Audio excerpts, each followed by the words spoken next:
Durant. Emphasis. Emphasis. Maura Durant.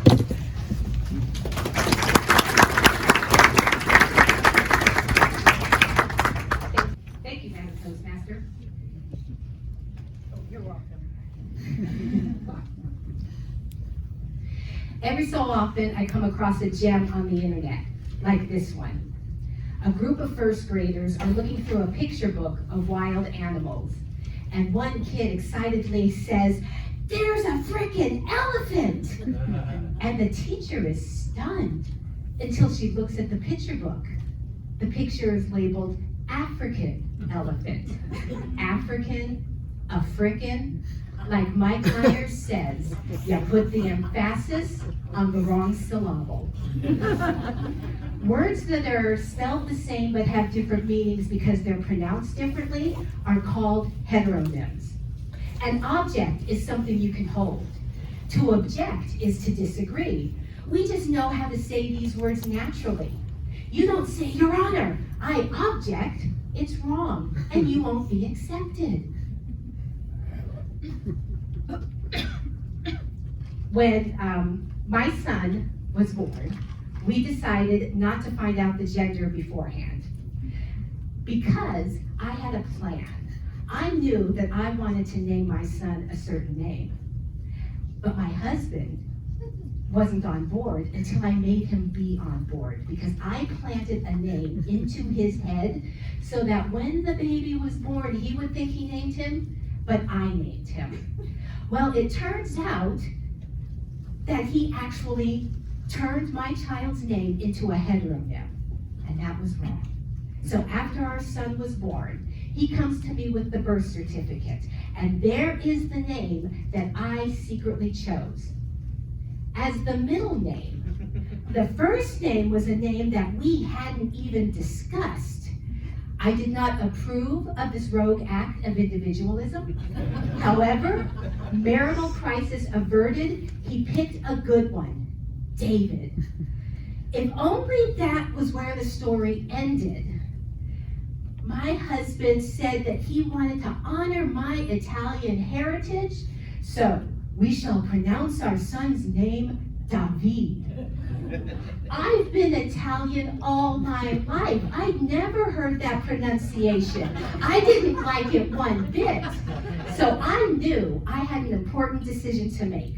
A united front with my husband, AKA saddle the poor kid with the name David for the rest of his life, or go with David like every normal American would. David won, so I came up with a plan.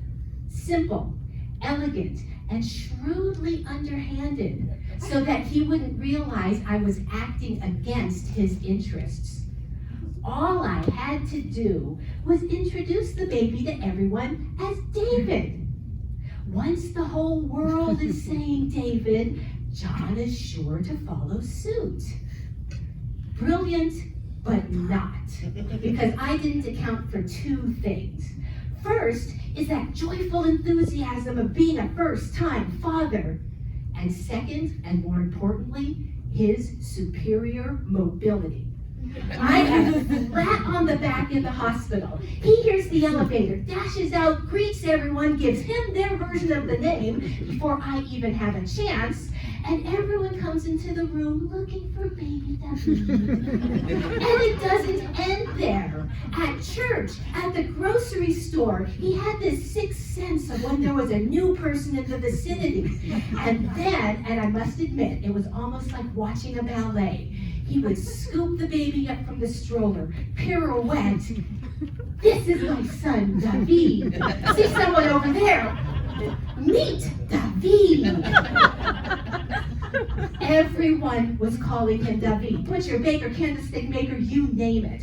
I'm the only one that tried to resist. But in the end, my brilliant, masterful plan had me as its first victim. Because I'm the one that jumped ship.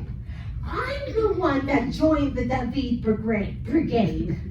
I'm the one that became the name Nazi and made sure that everyone pronounced David's name properly. When we moved to Idaho, David was starting the 3rd grade. Now, I knew that no one in Idaho was going to say David. So I show up on the first day of class to gently correct the teacher. And you know what she does? Ignores me. And she insists on calling my son David. She calls my son David. So all the kids at school call my son David.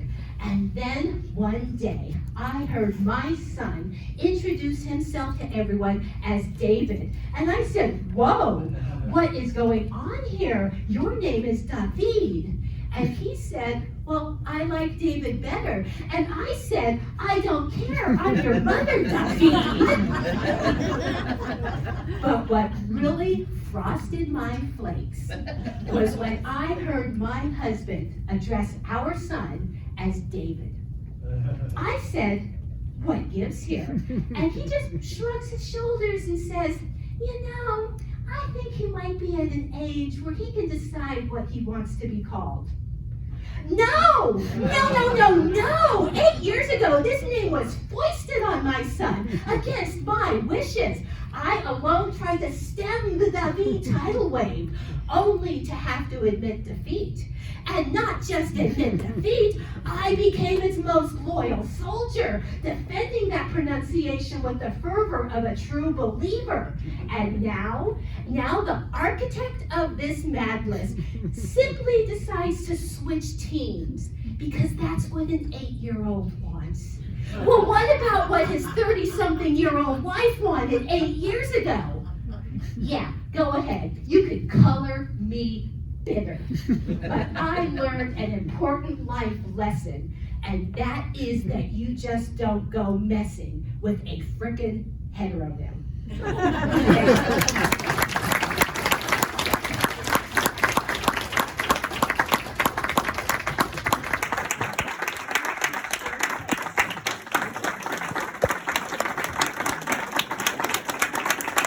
Second place goes to Teresa DeWitt.